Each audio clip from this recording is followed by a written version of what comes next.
Il y a un endroit en France qui est encore plus beau que beau, c'est la Savoie et la Haute-Savoie, où se trouvent nos envoyés spéciaux, puisque Michel Barnier se trouve sur place. Maxime Leguet et Olivier Gangloff, bonsoir à tous les deux. Alors vous êtes dans un décor, et je le décris pour nos auditeurs, qui était absolument somptueux. Il y a les montagnes, il y a un arc-en-ciel, mais il y a aussi un enjeu politique à cette venue de Michel Barnier là, parce qu'il y avait tous les Républicains. Qu'est-ce qu'il est sorti de leur rencontre, Maxime ? Oui, bonsoir Laurence. Effectivement, les ténors de la droite républicaine, Laurent Wauquiez, Bruno Retailleau et François-Xavier Bellamy, qui se sont exprimés auprès des journalistes, c'était il y a une dizaine de minutes après cette entretenue avec le Premier ministre, Laurent Wauquiez, qui a reconnu avoir eu de la part de Michel Barnier les garanties nécessaires que sur des thématiques telles que l'immigration, la sécurité, mais aussi le sérieux budgétaire, la non-augmentation des impôts, la politique qui sera conduite sera véritablement une politique de droite. Les Républicains qui ont donc acté ce faisant leur revirement de doctrine, eux qui ne souhaitaient pas initialement participer au gouvernement et qui ne juraient que par leur pacte législatif. Oui, mais voilà, la nomination de Michel Barnier a totalement rebattu les cartes, a admis Bruno Retailleau. Et vu l'état dans lequel se trouve la France, les Républicains ne pouvaient pas ne pas avoir une participation active et utile pour redresser le pays, a-t-il déclaré. Maintenant que les Républicains sont rassurés sur la feuille de route programmatique, se pose désormais la question de l'incarnation et donc de la répartition des postes. Mais comme l'a rappelé Michel Barnier, un brin taquin en passant devant les journalistes, ne soyez pas impatients, vous aurez une réponse incessamment sous peu. Merci beaucoup. Parole de Savoyard et de Montagnard. Franz-Olivier Gisbert, merci à Maxime Leguet et Olivier Gangloff qui sont sur place à Annecy. C'est pas un coup de théâtre que les LR finalement se disent on va aller aider Michel Barnier qui fait partie de notre famille politique et qui est à Matignon. Mais est-ce que ça serait accepté par l'aile gauche de ce qui reste de la Macronie, à votre avis ? Ah, c'est pas sûr. Non, c'est ça qui est intéressant d'ailleurs dans cette histoire, c'est que on voit pas trop comment Michel Barnier va se débrouiller. C'est peut-être pour ça qu'il va réussir d'ailleurs, parce que il ne peut que surprendre en bien. Vu la situation politique, il n'a pas de majorité. Il n'a quand même pas de majorité. Il y a 47 députés LR, plus quand même Horizon. C'est intéressant parce que Horizon, c'est sûr qu'il va se tailler une belle part du lion. On va sûrement revoir Christophe Béchu. Béchu, oui. Peut-être Édouard Philippe rentrera au gouvernement, je ne suis pas bien sûr. Non, je ne pense pas. En tout cas, Naïma Bouchou aussi, qui est quelqu'un de prévoyant, la vice-présidente de l'Assemblée. Donc on va voir arriver des gens d'Horizon, et avec, vous voyez, LR plus Horizon, plus, je crois que ça s'arrête là. Donc c'est compliqué. Bon, en même temps, Barnier peut jouer l'opinion. Il y a un petit phénomène quand même. Ah oui. Il peut continuer. Ça peut se développer. Il y a beaucoup de gens qui se disent bon, bah allez, maintenant, il faut peut-être s'y mettre quand même. La situation est très mauvaise. Les gens découvrent que la situation économique est désastreuse. D'ailleurs, le discours de Bruno Le Maire. Bruno Le Maire, de ce point de vue, est capital. Et d'ailleurs, on peut se dire même qu'il défend la solution Barnier parce que il faut commencer à agir. Et Barnier, j'entendais tout à l'heure Catherine, c'est vrai qu'il y a quelque chose chez lui qui fait que, enfin, en 50 ans de vie politique pour lui. On a fréquenté d'ailleurs tous les deux. C'est quelqu'un de très respectable, il n'y a pas de casserole, vous voyez, il n'y a rien, il discute. Et puis alors surtout, il y a quelque chose de très différent de Macron, il aime bien les gens de talent, il aime bien s'entourer de gens de talent, il aime bien, etc. Donc, il peut y avoir à un moment donné une petite surprise, une embellie. Simplement, vous savez, les embellies, ça ne dure jamais très longtemps. À un moment donné, il va se retrouver avec la situation, effectivement, il a 70, 80 députés, peut-être un peu plus. Et les autres, c'est sûr que ça va être très compliqué. Après, bon, la solution Cazeneuve, qui est une solution un peu vicieuse, parce que ça permettait de casser le Parti socialiste en deux, même peut-être il y aurait eu un gros bout, à mon avis, vers Cazeneuve. Bon, ben ça, c'est remis certainement à plus tard.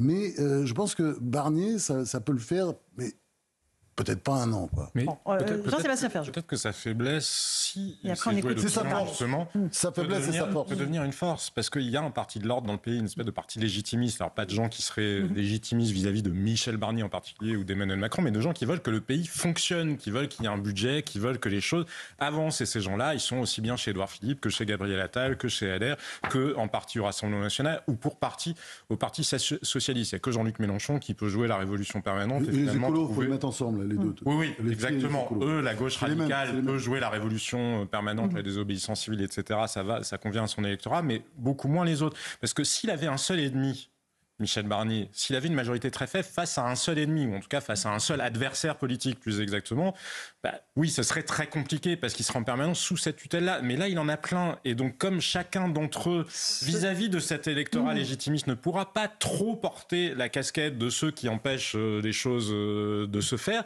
et qu'il faudra notamment le Rassemblement national. Exactement. En plus, Marine Le Pen va rentrer dans la phase où elle va être absorbée par son procès. Il y a le procès des assistants parlementaires européens qui commence à partir du 30 septembre. Donc s'il sait prendre, mais à cette condition-là, s'il sait prendre l'opinion à témoin et créer quelque chose un peu comme Gabriel Attal avait su le faire avec la baya, il n'avait pas besoin de majorité à l'Assemblée pour interdire la baya, et pour créer un vrai souffle politique, qui valait ce qu'il valait, mais en tout cas, ça lui a quand même permis de développer sa popularité.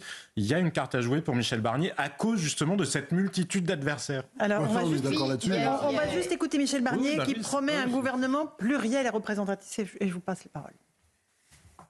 Je vais constituer le gouvernement la semaine prochaine avec des ministres sérieux et un gouvernement qui sera équilibré, représentatif, pluriel.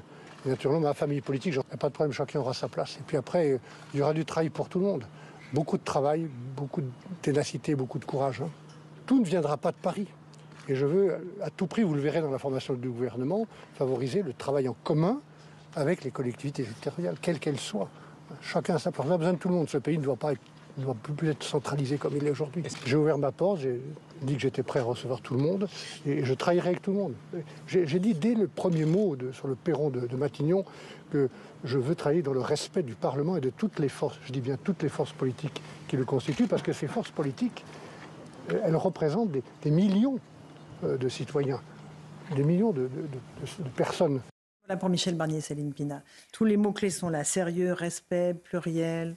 Oui, il revient aux fondamentaux. Après, la question, c'est que très souvent, cet homme a envie de rencontrer un pays.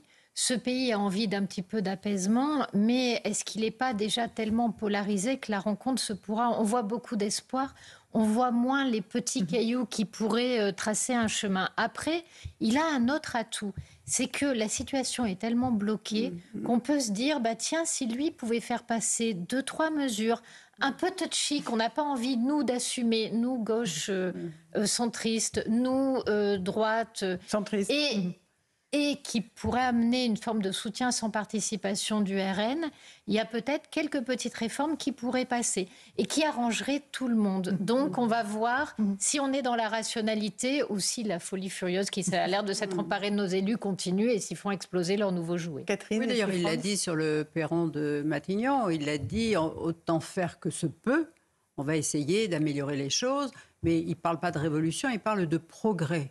Vous savez, c'est des pas à pas. Ça, c'est une politique de montagnard. C'est-à-dire qu'on arrive au sommet, mais pas à pas, quoi. Donc, lui, il croit au progrès. C'est peut-être, il faut qu'il ait dans son sac toutes les abayas, une série d'abayas pour marquer l'opinion dans divers domaines.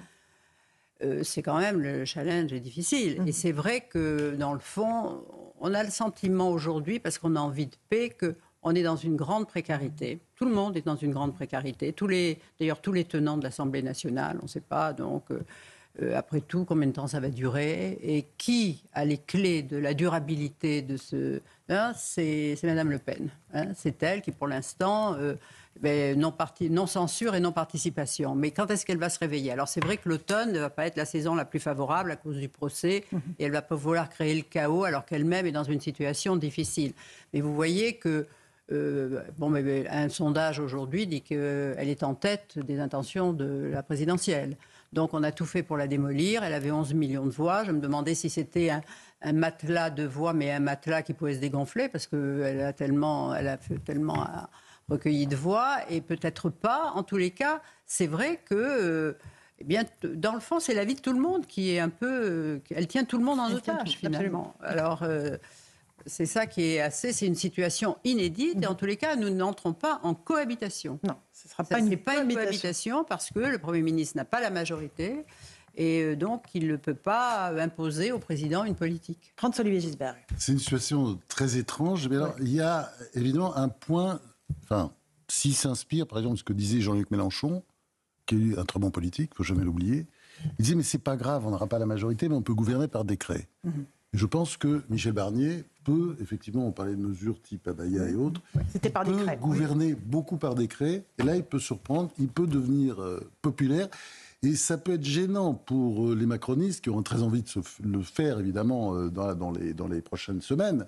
Mais ça peut être très embêtant pour eux. Donc, effectivement, il peut dire. Après, moi, je crois qu'il y a toujours un moment donné où, dans ces cas-là, il y a une épreuve de vérité. Quand on a une situation politique comme ça, je pense... Mais on ne sait jamais, il peut tenir, parce en fait, il faut qu'il tienne jusqu'en juin, quoi. Jusqu'en juin prochain. Bon, ce sera compliqué, mais ça peut le faire. Et si ça le fait, ça, évidemment, il restera comme quelqu'un dans l'histoire. Et au fond, il aura montré qu'avec du caractère. Parce que, vous voyez, il ne donne pas ce sentiment, mais en fait, il a du caractère. Moi, ce qui m'avait frappé pendant la campagne des primaires de 2016, je l'avais un peu découvert, parce qu'il était dur sur des positions, par exemple, comme le moratoire sur l'immigration, etc. Et puis, il tenait ferme. 2021. Je parle des primaires. Oui, c'était 2021. 2021, pardonnez-moi, c'était les primaires d'avant. J'étais resté sur Juppé, je confonds tout. Mais à ce moment-là, effectivement, il avait, montré une espèce de fermeté. Et moi, je le voyais pas tout à fait comme ça. Mais France, à la réserve près, peut-être... et je l'évoquais tout à l'heure, c'est-à-dire que Jean-Luc Mélenchon, il sait qu'il peut compter sur, en quelque sorte, l'État profond. C'est-à-dire, je parlais tout à l'heure du Conseil d'État, du Conseil constitutionnel, enfin, un minima pour des décrets, encore faut-il que ça passe la rampe, justement, du Conseil d'État. Et quand vous voyez les nominations qui ont été accumulées au fil des années, de facto, vous avez justement des magistrats, qu'ils soient administratifs ou dans l'ordre judiciaire, qui sont quand même imprégnés d'une idéologie de gauche. Et donc, si Michel Barnier veut être plus dur, pour reprendre votre expression, sur l'immigration, sur l'insécurité, etc., il risque de se heurter, comme de toute façon on l'a bien vu sur la loi immigration avec le Conseil constitutionnel. Mais si vous voulez, là-dessus, il y a une façon de gérer et le Conseil constitutionnel et le Conseil d'État. Parce que je suis tout à fait d'accord avec votre analyse, mais simplement, on aura peut-être un jour des politiques qui auraient un peu de courage physique et politique. Je pense à, par exemple, autrefois, souvenez-vous du général de Gaulle, ils n'étaient pas de temps en temps à dire leurs 4 vérités aux juges. Bon, les 4 vérités sur le Conseil d'État, quand même, qui prend une décision sur l'immigration en s'appuyant sur l'article 45 qui dit exactement le contraire de la Constitution, qui dit exactement le contraire de ce qu'ils prétendent. Enfin, n'importe quel imbécile peut voir que vraiment c'est une sorte de forfaiture. Mais c'est quand même le dernier mot dans l'État. Oui, mais simplement, il faut que les gens le disent. À partir du moment où c'est une parole publique forte qui le dit, ils vont finir par faire attention. Quant au Conseil d'État, il faudra aussi qu'ils fassent attention. Annuler la dissolution des soulèvements de la Terre, quand on voit ce qu'ils font, quand on voit ce qu'ils ont fait, enfin, c'est quelque chose qui choque, vous savez, toute l'opinion. Je ne dis pas que la justice doit toujours suivre l'opinion, mais là, on l'espère. Franck Gisbert, est-ce que Emmanuel Macron dans tout ça? Hier, il était justement dans la cérémonie d'ouverture du Conseil d'État. Allez, on va en écouter un tout petit extrait où il dit qu'il faut respecter toujours le suffrage exprimé par les Français. Écoutons-le. Le peuple d'aujourd'hui, souverain, qui s'exprime par le suffrage, qu'il faut toujours prendre en compte parce que c'est le fait premier en toute démocratie. La souveraineté du peuple, ce sont cette exigence et ce combat. Et à la place qui est la mienne, conformément à mes devoirs, je veillerai toujours à notre souveraineté dans ces aspects évoqués, corollaires de l'indépendance de notre nation. Je trouve qu'il parle comme s'il rendait hommage à un défunt. Ça, c'est lugubre pour vous? Oui, je ne sais pas, il prend un ton lugubre, oui. Non, c'est bizarre. Enfin, il tient compte du suffrage des Français ou pas? Il les a sollicités. Oui. Les Français, il en tient compte. Oui, les Français l'ont dit, barre-toi. Donc, pour l'instant, il fait ce que font d'ailleurs les présidents dans ce qu'on appelle les cohabitations, même si ce n'est pas tout à fait une cohabitation, ce qu'on va vivre là. Mais il se planque un peu avant de penser qu'il va revenir. Il se dit que c'est avec Barnier le paratonnerre, on est d'accord? Oui, puis après il se dit je vais revenir. C'est évident. Là pour l'instant il est planqué. Barnier le protège. On ne va pas le voir pendant 2-3 mois. Mais vous en faites pas, il va revenir, il ne pourra pas s'empêcher. Non mais on n'est pas sevré de parole. Ça fait du bien d'avoir un peu de... Ça nous fait les vacances. Ça fait un peu moins de paroles, oui, ça c'est vrai. Catherine et François Olivier. Oui, en même temps, voilà, c'est le président, il faut qu'il donne le cap aussi aux Français. Là, on est dans une rentrée, on a eu les JO. C'est pas à lui de donner le cap, c'est au Premier ministre. Il ne fait plus rien, lui. C'est le Premier ministre qui l'a... C'est l'article 20 de la Constitution. Voilà. Le Premier ministre gouverne. Le président préside. C'est nouveau pour lui, mais c'est comme ça que ça doit marcher. La 5e République. Pour tous les présidents. Non. Le général de Gaulle, Oui, Giscard. Oh non, non, Giscard. Giscard avec Barre. Barre, il faisait un peu ce qu'il voulait. Hein. Attends, il gouvernait vraiment. Mais le problème d'Emmanuel Macron, c'est qu'il a perdu le pouvoir de fait. Oui. Et en fait, il gêne. Aujourd'hui, tout le monde voudrait qu'il ne soit pas là. Oui, mais c'est le président. Il occupe une place, il ne peut rien en faire, mais on ne peut pas le dégager. Et tous les autres ont envie de poser leurs fesses sur ce siège-là. Donc aujourd'hui, effectivement, non seulement tout le monde l'a enterré, mais tout le monde le regarde en préparant la sauce salsa. Parce que le deuxième problème d'Emmanuel Macron, c'est qu'il n'a pas de parti. Il n'est adossé ni à un parti, ni à une histoire personnelle Il ou s'est fait voler le collective parti par Gabriel Attal. forte. Il s'est fait voler Mais le parti. pourquoi ? Oui. Parce que c'était un fan club et que le fan club, il veut durer. Et quand il voit que son chanteur perd sa voix, eh ben, il va s'intéresser à une autre star. sa doublure. C'est comme ça.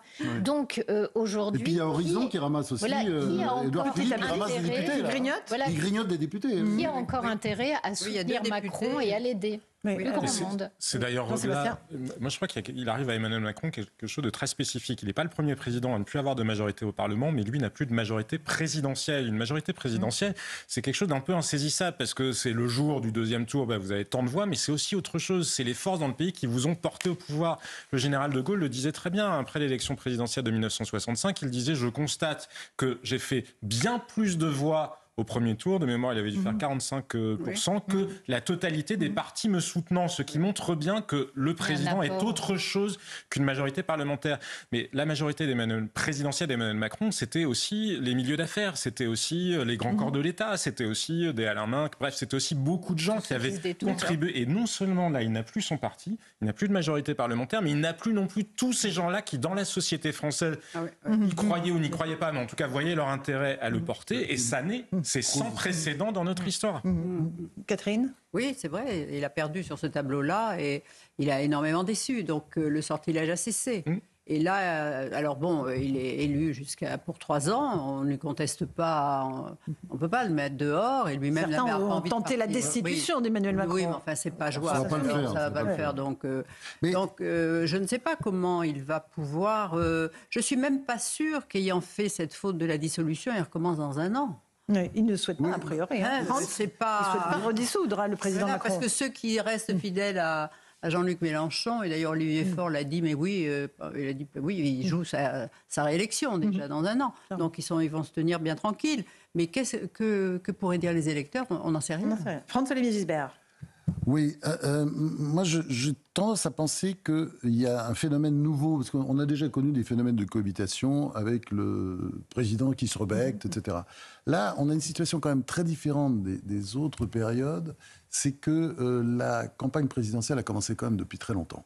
Moi, ça me frappe depuis déjà plusieurs mois. Et là, aujourd'hui, on se dit que ça ne va que progresser. C'est-à-dire, bon, maintenant, de toute façon, Édouard Philippe s'est déclaré, Gabriel Attal va certainement se déclarer aussi à un moment donné. Laurent Wauquiez, lui, s'est déclaré depuis longtemps. C'est déjà parti, quoi. Et on sait que ça joue entre eux, plus évidemment de l'autre côté, et Marine Le Pen. Mais eux, c'est beaucoup plus important parce qu'évidemment, il n'y en aura qu'un à l'arrivée. Parce que la droite ne fera pas l'erreur, certainement pas, de se présenter à 3 ou 4. Enfin, ils sont capables de tout. Oui. Mais, Catherine Ney n'en est pas sûre. Ils sont capables de tout, c'est vrai. On l'a vu dans le passé, mais je pense quand même, là, pour l'instant, bon, c'est une sorte de jeu, là, où on essaie de... Puis les Français l'attendent en quelque sorte aussi, parce qu'il n'y a pas eu d'élection de vraie campagne présidentielle, en tout cas en 2022. Et une présidentielle, c'est un moment où on purge les passions politiques aussi. Et comme on ne les a pas purgées en 2022, il y a aussi un pays qui, justement, est très à cran parce que on n'a pas trouvé la page. Parce qu'il a aussi des problèmes.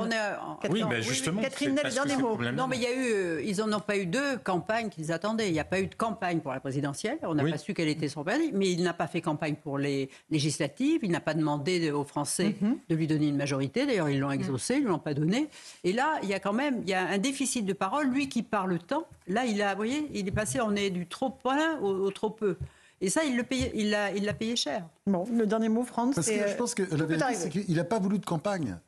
Parce qu'il ne voulait pas de débat. Il ne veut pas de débat. Oui, mais donc, pourquoi il ne veut pas de débat ? Parce qu'il n'en a pas envie, ça le raser. Oui, voilà, il ne veut pas avoir à justifier, il n'a pas envie d'expliquer aussi ce qu'il va faire aussi. Et c'est quand même, là, de ce point de vue, on a vraiment manqué cette élection présidentielle. Et je crois que c'est quelque chose de... Il a été élu sans le mériter. Ça a été assez... C'est mauvais et c'est quelque chose qu'on paye encore. Et on va le payer paye encore, il n'a pas dû faire ça. Et il aurait dit dû tirer les leçons de son échec aux législatives de 2022, essayer de faire une coalition, il n'en serait pas là où il est aujourd'hui.